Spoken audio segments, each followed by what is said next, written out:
Hey friends, we got another episode of the MyPilgrimage podcast coming out for you. Today we're talking about meditation. I am going to play a video that we did, that Seth did over here on Maui, just as a way to kind of get our minds into a good space. And then there's a conversation that's going to take place between myself and David Salmon, who's a member of the group. You guys might recognize that name. And he has a kind of a wonderful kind of meditation practice that he does, and we wanted him to share about that. And then I'm going to lead you through a 10-minute meditation at the end. So be prepared at the end to find a place to drive in, pull over, or if you could find a quiet spot to be able to sit and close your eyes and walk through that meditation with us. So it's 10 minutes long. And it's something we want everyone to give it a shot if you can. If you're old hand and you know how to meditate, and that's great, you don't have to or whatever. But if you're curious and you want to try something, it's a great place to start. So, all right, enjoy first this video from Seth, and then we're gonna have a good conversation.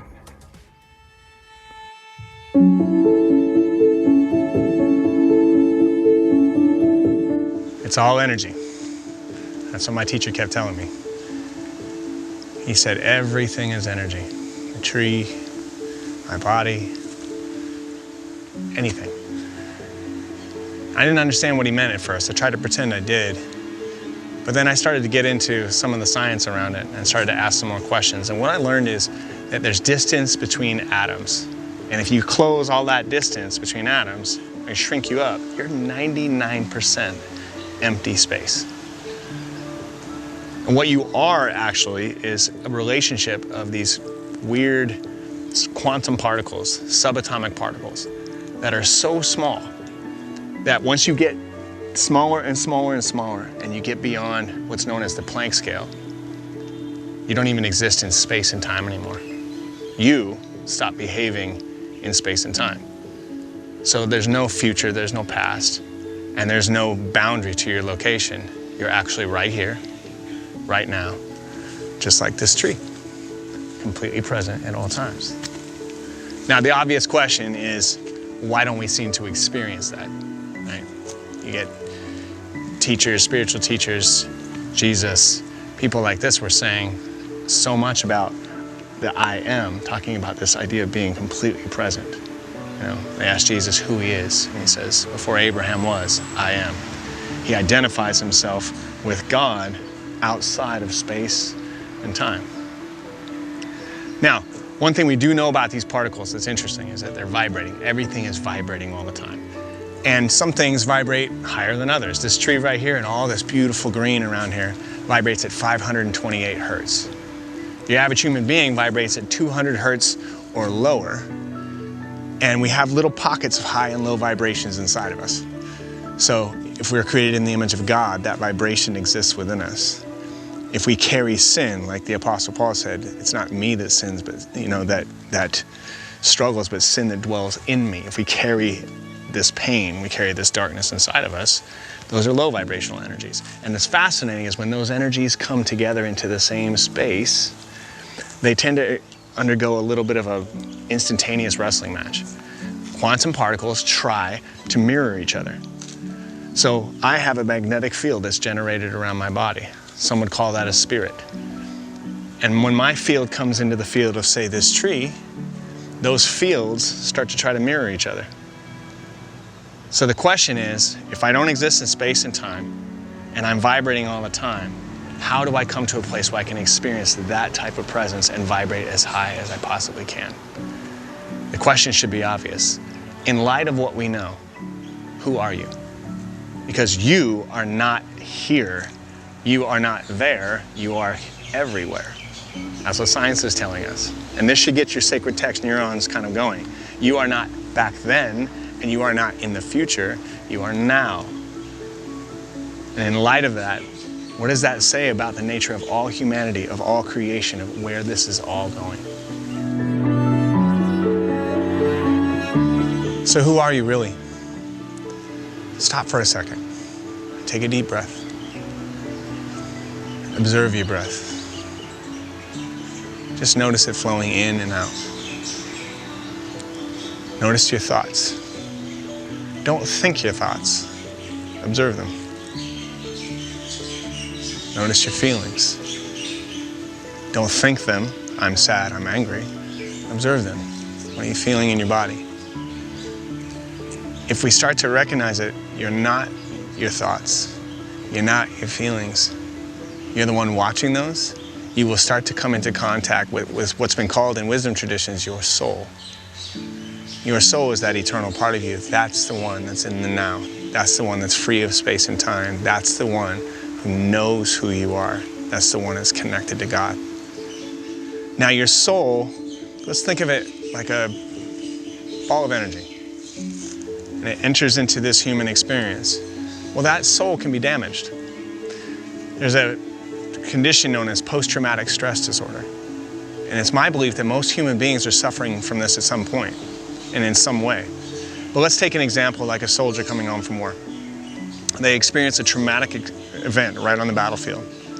And that event can be so traumatic that a part of their soul will literally break off and escape the experience. And then they come home and it feels like there's a piece of them missing. And we find out pretty quick when they get triggered by a loud noise or something like that, that they actually left a part of them back on the battlefield. And that trauma seems to be happening all the time, 24/7. They're not free of it. What that is a soul that's been broken. And a part of that soul is stuck in that space, in that time. And now we carry this trauma happening 24/7 until we can heal it, until we can integrate it back into the body. Now, some people call this work soul recovery. And a lot of times when we move energy out of our bodies, when we heal, when we get that repressed stuff out through processing, what we actually do is, in a sense, start to send an invitation across space and time to those missing parts of our souls, and we begin to invite them back into that space that they once occupied. And that is how you sum up healing. That is how transformation happens.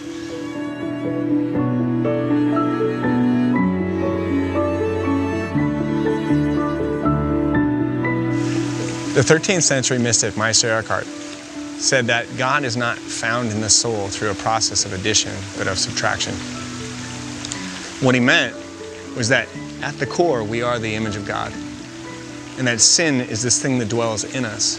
And as we remove that sin, or that pain, or that shadow from the body, we begin to shine more and more and more in our actual image of who we really are. Like it says in John chapter 1, the light shines in the darkness, and the darkness cannot comprehend it. That as that light and dark, those low vibrational energies of trauma and pain, and those high vibrational energies of the image of God begin to interact within us, the light starts to shine through. And that comes through a process of awareness. We become more and more and more aware of our identity, and this can't be done through the brain. The pain must be subtracted. So this process of healing is a reclamation project. We're taking back everything that was taken from us through a process of subtraction. And we're being changed every day. And it's an energetic process, meaning understanding your issues doesn't change you. Dealing with the energy does. When the energy changes, we change. And then we're free. And if you must credit God with this healing, then do so. But please understand that God is. The reason that you're healing is because you decided you'd suffered enough, and you began to engage the love that has always been there since God exploded into expression all those billions of years ago. And this love is simply waiting for you to say yes to it. And that is our prayer for you, that you would say yes today to that next step on your pilgrimage. Pieces of your soul are waiting to come home. It's time to move. We'll see you on the road.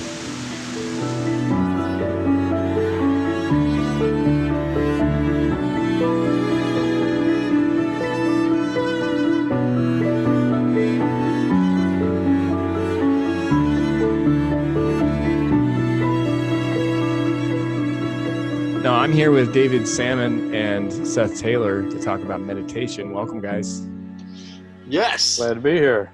Do it. Let's meditate. Let's meditate to shit out of this thing. This episode is in response to questions and some conversations that have been going on about meditation, and there's a lot of questions around what that is. In the Christian context, a lot of us kind of came out of a Christian context, or are still working within a Christian context. Meditation has always been associated with contemplation and the idea of kind of thinking about something a lot. That's not exactly what we're talking about when we talk about meditation. And at the end of this, we're going to have a guided meditation for everyone to kind of go through. So as you're Great. listening to this conversation, give it some thought in terms of, are you, breathing and even beginning to observe your breath and observe how you go through this conversation when you're listening to the things that we have to say. What I'd like to do is start out. Seth had asked you to come on, David, because he said, look, David's actually started a meditation practice. I'd like to talk about what life was like before meditation. When did you start to do that, and how did that work, that transition into that, and when did you feel like it was starting to work for you in a way that was really productive? Okay, I started my pilgrimage. It was the fall of 18, I guess September of 18. I joined, and I went through the guidebook, and I would try to meditate, and I wasn't getting very far. So I kept at it, and that winter, I actually went back to looking at porn. So I went back to the material, and I saw there was a Facebook page.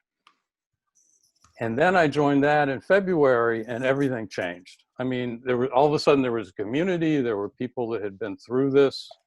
There was so much information on the site. I went back and read every single post. I watched all the videos, and it was tremendous. And I knew I was going to work with Seth. Right. So I signed up for that.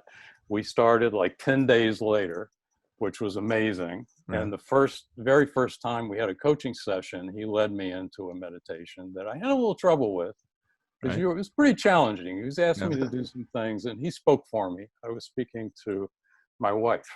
Yeah. And, we're in the midst of getting a divorce. So it brought up a lot. And he was pushing me, sort of like what Floyd did later too. Sure. But that's when I started. And I think a day later, I went through the Alaska live sessions again. All right. And I got to that, the session on spirit. Mm-hmm. And I was sitting at my computer and listening to you, guiding through this. Right. And at the beginning, we had to go someplace where we liked, and I went to the forest in Maine, on this island in Maine. It's beautiful. And then I came back, and then you said to separate from the body. Right.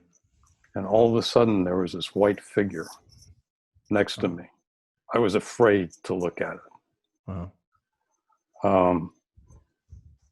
And I knew something just happened that was big, right? And after a few minutes, you said I forget exactly how you ended up, but I figured, let him come back into me, we'll merge, right? And the energy was just, it was tremendous. And I think that was the first time that there was a window opening. Sure. And I felt like, okay, there's something here that I can, that's actually going to go further. Right. Right. And I kept working with Seth, and within a few weeks, things started accelerating. Sure. We were looking a lot at solar plexus and what happened, where that is and its approval, and wanting to have that validation, which was not just present in childhood in a way that was healthy. Right. And I kept asking myself, why do I have this tremendous need for approval? Where did that come from? Right. What was it? Right. It was about 6 weeks later. I lay down for meditation, and all of a sudden I was in a space that was just like, I don't even know where I am. Right. And it was formless. There were things around, and I was crying. I couldn't think. I couldn't put words into anything that I saw. And the only thing I felt was this deep loneliness, this feeling of separation and loneliness. And actually I had a whooping cough when I was an infant. Oh, interesting. And I realized at a certain point that I was in like one of those boxes in a hospital. Had no idea where I was, didn't know what was going, nothing's recognizable. Right.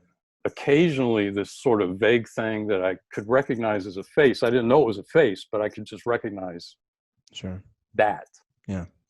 But it wasn't familiar. Right. And that was going, and I couldn't stop crying. And then I went in and I brought light to this child, and he lit up. And I picked him up and I brought him to me, and it was just this rush of energy. What do you mean you brought him to you? I brought him, I held him, I brought him to my body. I see. And he just merged in with me. Mm. And that made for this tremendous just blast of energy. Yeah. And I think that was some of the beginning of real processing. Yeah.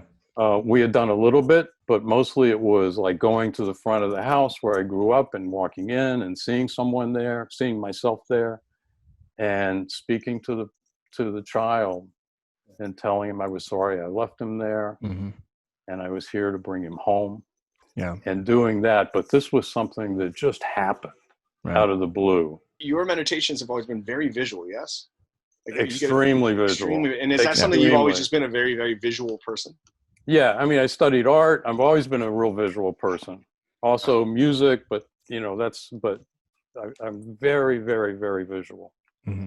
So I'm very curious because that's, we talk a lot about feeling, and feeling, when we talk about feeling energy is a psychic ability. It's known as clairsentience. It's the ability to feel energy. The ability to see energy is clairvoyance. Have you ever noticed in your waking state, like with your eyes open, have you started to see energy in any way, shape, or form? I have. More in meditation, but I have. Where I can be walking, especially walking through Harlem, which I was doing a lot pre-COVID, just going from the train to work, and so I'd walk 2 miles across town. I had a strong sense of the energy. I can't say that I saw things just in the same way that I do in meditation. Mm-hmm. But yes, I could feel things. Yeah. I could be walking across and actually walk by people and get feelings from them. I sort of knew what was going on. Sure. Yeah. So, I mean, that was interesting. That was totally new. Thank you for sharing that.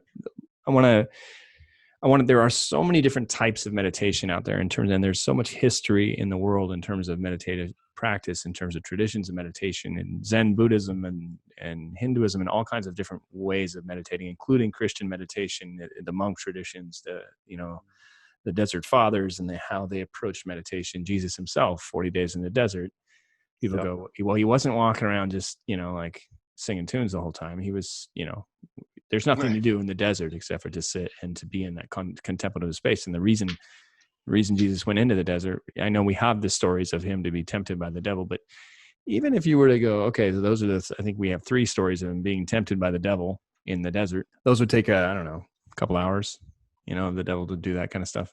So he had a lot of time to himself, and we don't have an accounting of what Jesus did for 40 days, but we know that he came out of that a changed person. There was an experience and a growth that came out. There's no, that's why he did it. One of the things that's really helpful for me is delineating between meditative processing and what you could call, I don't know what the term would be. What's that? Mindfulness. Yeah, mindfulness. Perhaps. Yeah, mindful. Mm-hmm. Thank you. Mindfulness is, and I do both in my life. Yeah. Early on when I first met Floyd and Floyd taught me how to process, it was a lot of processing. The first couple of years were, I would say, dominated more by moving emotion and working through trauma and working through past trauma experiences in my life and healing. And I know even for Seth, like sometimes there's even stuff that you could call kind of past life trauma, where you're going back deeper and deeper and deeper into your own kind of genetic pool and working through traumas that come through. For me, I think after about 2.5 years, kind of came to a space where it became a daily practice of more mindfulness meditation, in which I was just sitting in that, I'm sitting in spirit. What I do in that video on the Alaska series, where I'm sitting and talking about the spirit, I do that every day, where I sit. I do that for 10 to 15 minutes every morning. I do it on a bench right out here in front of the house, and I sit palms upward, and I just feel the body. And I tend to, in that moment, disidentify with the body. I see it very quickly as I feel the spirit of my own spirit, and I feel the detachment from the body being me. I feel it from my thoughts too, where my thoughts are not me. My brain is not me. My body this is the tool I've been given. It's the meat puppet, it's the thing I have. And And I just, yeah. And I sit in what you could call, and this, not to sound weird, but in a purposeless space. I guess for lack of a better term, I just am. And I sit in the I amness at that moment. We talk about, and I think that a lot of people, the spiritual teachers that are out there right now talk about that a lot in terms of kind of being in the I am and just being in that experience. And when you're in that space and you experience this, David, I'm assuming, is you feel that connection with all other things. You just feel this lack of separation from things. And the feeling that people have, this separation from God, it just disappears. And all of a sudden you feel completely connected to God, and you feel connected to everything. I feel, you feel connected to other people. You start feeling their pain. You can feel all that stuff. That's where I'm at in most of my practice now. Seth had challenged me a few weeks back to start setting some high goals for myself in terms of pushing on setting personal goals. Because I was like, oh yeah, I don't really get triggered anymore. He's like, oh, that's because you're not setting any, goals. And I was like, that's not cool. And he was like, no, that's true. You try it, And as soon as I did, I set some business goals, and it got really triggered, and I had to do some processing, which I haven't done in a long time. And I ended up having and I'm like you, David, I'm a very visual processor. I can use my imagination really well now to like bring things in and bring people in and bring in help and see everything really, really crystal clear. And not everybody's like that. Right. So it's like, for me, it's become a tool belt of meditations. I have all these different ones, and I follow my spirit. And there's days where my spirit wakes up and tells me, we got to do yoga today. We're going to go do yoga, because it's a meditation that really has a physicalness to it. Right. And there's days where, I just want to sit and just do nothing, I want to ask, so in line of what you're just saying, like for David, Sam, I'm curious how it's evolved for you. Cause I was there watching you, for a year, just watching the processes you were going through and how you learned.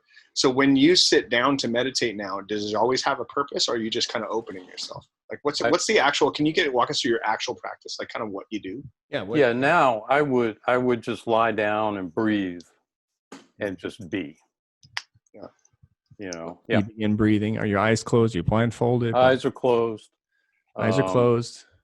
Usually I got a pillow. Okay. Behind my head. Sure. What do you do with your hands? I put them out beside me. Just put them up, face up beside me. Yeah. Generally. Yeah. Just sort of like 45 degrees out or something like that. Sure. Just take several really, really deep breaths. Okay. Like Floyd would do, just fill your body with breath. Mm-hmm. And then center, and then just slow down breathing and just open up. And because pretty quickly I'll get to some space that's very wide. Yeah. Very spacious. Yeah. And body is doesn't mean anything. I'm in a different world. Yeah. In a way. Right. Of feeling. And if I feel something in my body, I might just go that direction. I usually don't have a purpose when I lie down unless something really has happened and I want to look at that. Yeah. And then things may arise. Often something specific will arise, and I'll go into that. Sure. I'll just let it go. I feel spirit leads. Yeah. But sometimes, I just breathe and experience it. Mm-hmm. And sometimes I'll say something. I've heard different kinds of mantra sort of things, I guess, but one that I like is, this was from James Finley, but breathing in, say, God saying, I love you. And then I can breathe out and say, I love you. Mm. And just let that be in like a circular way. Yeah. And it's,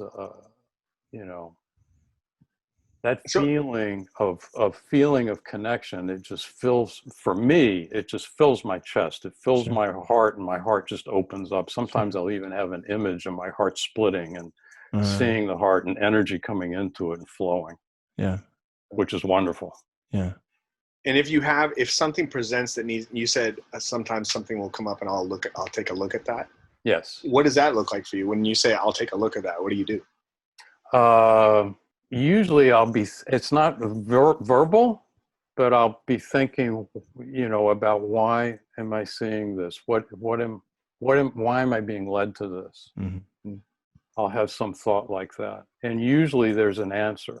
Like Often there'll be an intuitive, answer. like words, like an Yeah, intuitive. it's not like I hear words, Right. but I'll intuit the words. Right. And it's real. I see it very much as a listening practice, Yes. feeling and listening. Yeah. And I can feel this even walking. Like I walked around the block a couple of times a little while ago, and I'm asking questions and then listening. Is there something that comes back? And it may just be a thought that comes in immediately. Sure. And this is walking in the Spirit, right? Yeah, it is. It is. I mean, it's amazing. It's amazing. Right. So let's talk about intuition for a minute. Just for people that are brand new to this, because there are people that are listening to the podcast who haven't even done the books or done the guidebooks. People who are listening, when we talk about intuition, we're talking about that sixth sense. Seth had explained this a while back really well. He had said that we have our five senses, taste, smell, touch, sight, hearing. And then we have a sixth sense, and it's called intuition. The sixth sense is the thing that guides us through things. But in order for, in this mode, and this is important because for David and for Seth and for myself, we all have given ourselves permission to follow that sixth sense. And in order to do that, you have to start in an open space that doesn't have a lot of wrong answers. Because if you have a preconceived conclusion about what is correct and what is not correct theologically, philosophically, psychologically, spiritually, emotionally, that you have come to all these preconceived and you are governed by that programming, it is extremely difficult to learn how to heal because you have to open up. And the most important thing is you have to be able to say, I don't know anything. I am going to open up to the answers now the Spirit is going to give me. And that is real faith. It is faith to say, I trust that God is actually going to lead me through this space. If you don't do that, if you are, nope, this is the way, the truth, and the life, and this is how it's going to be, then you're wasting your time on this space. And this is why you go to a lot of churches, and not just Christian churches. You go to the mosque, you go to the synagogue, you find religious people who don't pray. And if they do, it's a superficial event, and they're not following Spirit, and they're not following intuition because they have a fixed sense. They have put God in a box.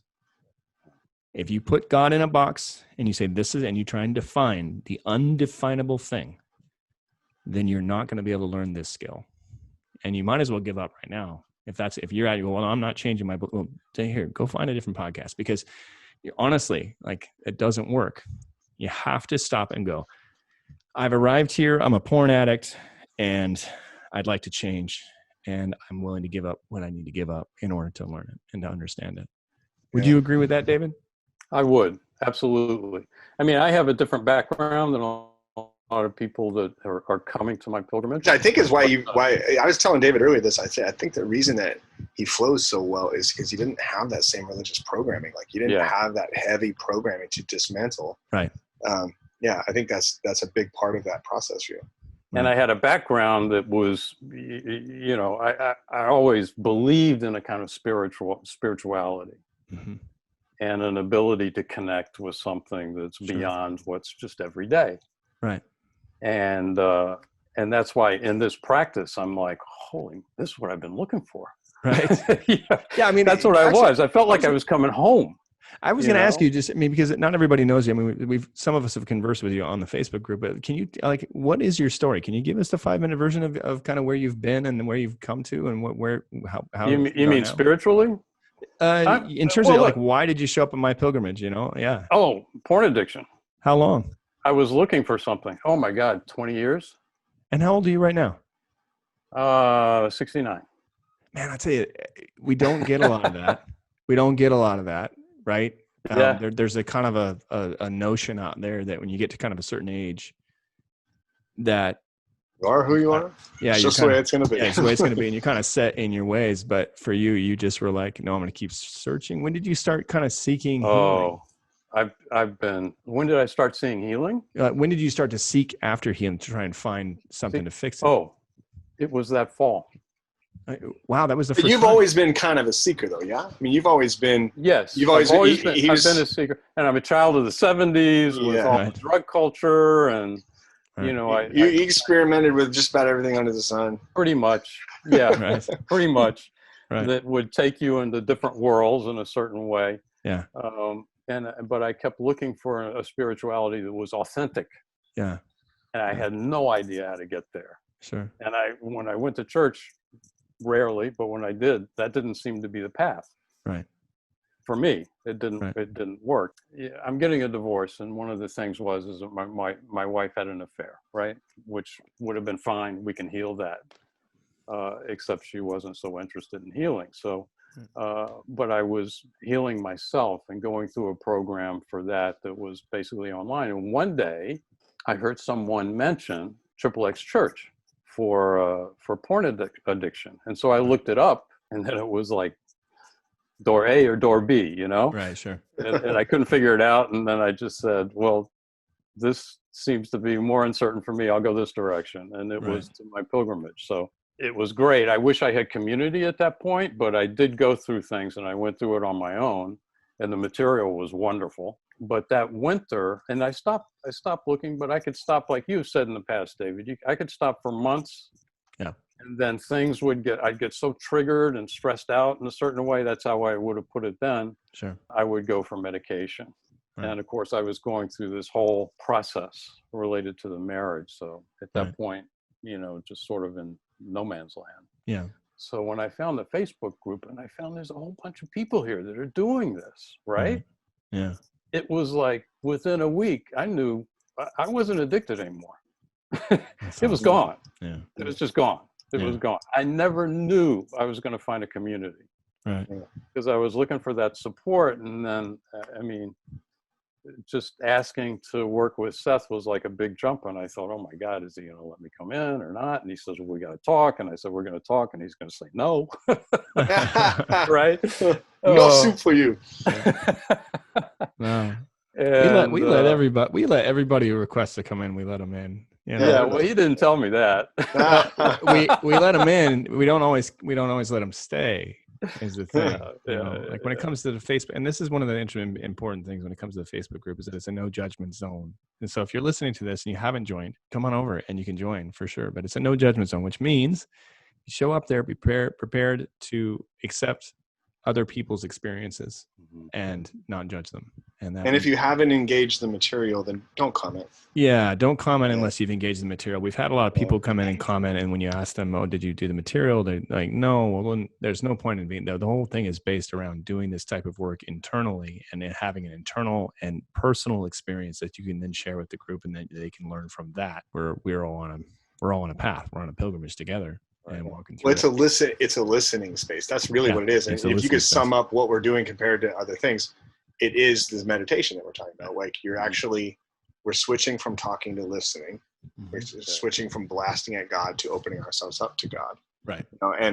And that has roots in the most ancient forms of Christianity. Right. So it's for those that are coming in with a Christian belief system that says isn't okay. It's going to be more than welcoming. So when it's interesting because there's almost 300, 400 guys in there and some women. Man. And there's all these people in there and only a handful of them actually interact. But for those that have chosen to do that, it does seem to be, it has created a really, it's the one redemptive thing about Facebook. You know what I mean? It's true. Facebook is the most toxic space on the planet, but the ability to create a closed group that it has a community where we can really actually open up and share and teach each other. I think it's absolutely wonderful. Yeah. I know my first post and I got people responding and I felt, wow, this is great. Yeah. I felt support for where I was. And I said, something's going to happen here. This is good. Yeah. It's funny. It's like when we talk about meditation, and we're going to lead the guys through a meditation, everybody through a meditation here in a minute. When we talk about it that way, it's really interesting because what we are asserting is that there is something inherently spiritual about being in a space in which you release and let go, and you stop trying to control. I was taught growing up that was a dangerous place to be. That if you opened up your heart, if you opened up your mind, especially, to everything, that then the devil would come in and demons would come in. That we had to kind of keep this thing closed, that we had to stay as Christians in a defensive posture in which we just stay closed so that no bad stuff can get in. I can't stress enough how toxic that was for me.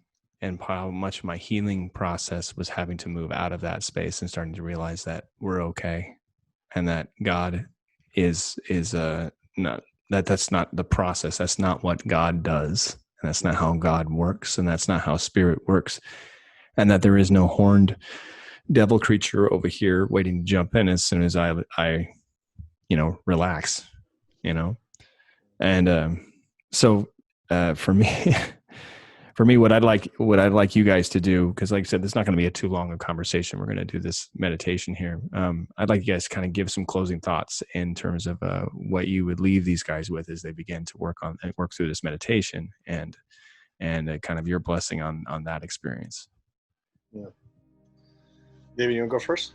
Yeah, I would say just open your heart. Let whatever happens happen. But listen, let yourself feel, allow yourself to really feel whatever happens, and just experience it and don't stop it.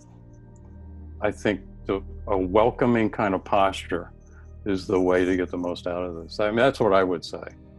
And I don't know what you're going to do. Yeah. Well, we're going to do something similar to what we did in Alaska. Which a little bit different, but we're going to walk. Which is great. It's great. And I think that I was hoping that you might do a guided meditation. One of the things when you did that, and I heard at that time, I was really open. I said, yeah, I'll go there. I'll do these things. Sure. Whatever you're saying, I'm going to do it. And then all of a sudden I'm like, whoa. Right. What's happening? This is great. And I'm like, this is okay. I was a little afraid, but yeah. No, but again, you not having the religious program really helps. And I would tell everyone before you start the meditation, and if you are a religious person, leave your religion at the door. Yeah. Like seriously, go find a different room before you walk into that room. Close your eyes and take your religion and all your beliefs and everything that you think is absolutely true, and just set it down for a minute, and then walk in completely as a blank slate spiritually. It's exactly the words I was thinking. Blank slate. Just come in with a blank slate. You can pick it back up when you leave the room. When you get up, you can take all your belief systems back if that's what you want to do. And that's okay. Yeah, what I would lead it with is we have to remember something when we're talking about this shift, this paradigm shift from an externalized world to an internalized world. We're talking about, we're starting to play with the fabric of reality. So it's starting to acknowledge that reality isn't necessarily what you see, touch, hear, taste, smell. Reality is actually what you actually perceive. And so when we go inside, we have to understand that, like when David is here and he's talking about these experiences of his heart opening and these energies moving and seeing these visual experiences, like this person showing up, and what he's experiencing is just as real as what you're experiencing in your everyday life.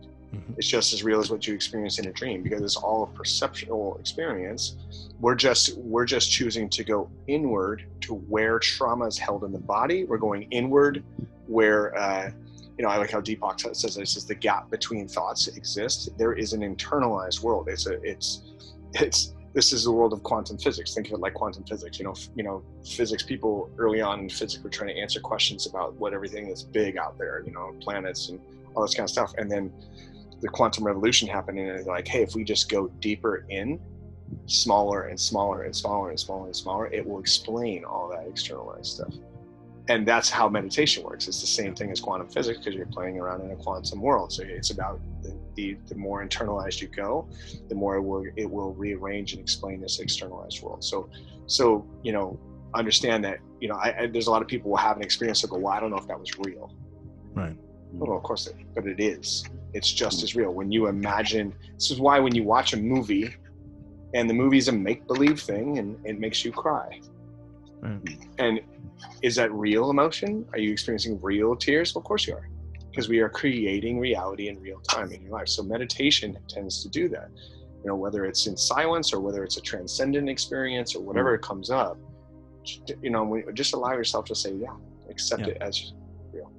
Yeah. That makes sense.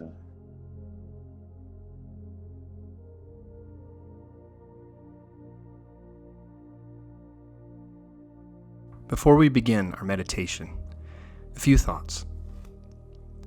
You are a soul. You inhabit a body. The body belongs to you, but It is not you. You have a brain. It functions all day and night, circulating thoughts constantly. Your thoughts are not you. You have a spirit that connects your soul to everything in the universe. When you are aware of it, it allows you to first connect to yourself and then to others, to nature, and to God. Both your body and your spirit are tools that you have been given to help you navigate this world. We use our bodies to interact with the physical world. We use our spirits to interact with the spiritual world. You are a soul. Let's begin our meditation. Find a comfortable position to be in, whether sitting or lying down. Close your eyes. Place your palms upward and open, resting in your lap or on the floor. Now just breathe, deeply and slowly. Fill your body with air. Fill it all the way to your toes. Fill it all the way to your fingertips. Now turn your inner attention to the palms of your hands. Feel the energy radiating from your palms to your fingertips.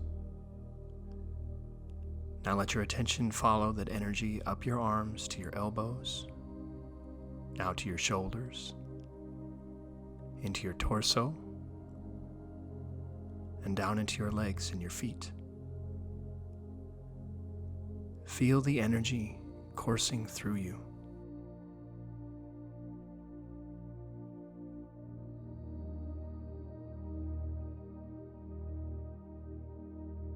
Now picture or feel a small, glowing, warm light in the center of your chest. It is floating in the center between your rib cage and your spine. Hold your attention there and just feel that light. Feel the warmth. Feel it pulsing. Now say the words in your mind.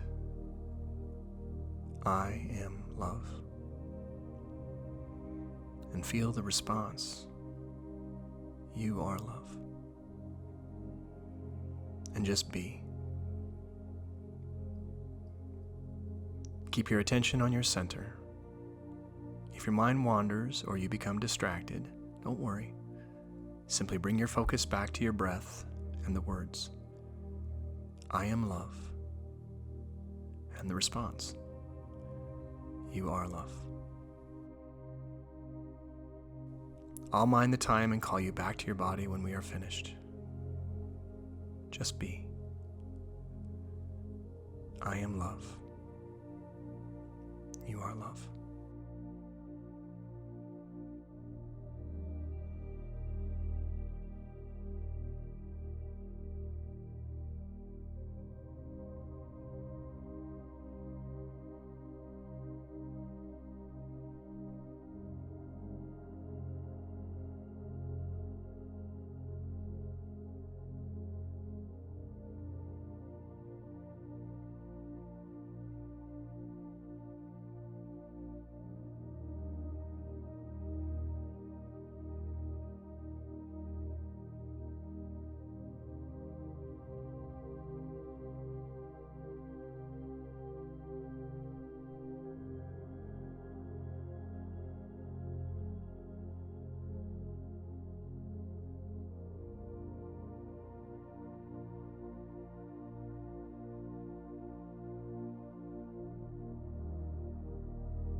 Now bring your attention back to your breath. Feel your body. Flex your hands and your feet. Take 3 deep breaths.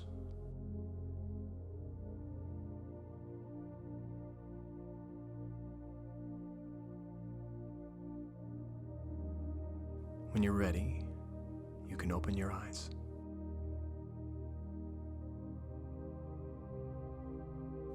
The light in the center of your being has always been with you. It will always be with you. It has never left you, and it will never leave you. Carry it with you today and every day, and allow yourself to feel it whenever you can. Resist the urge to give it a name. Enjoy it. Blessings, friends.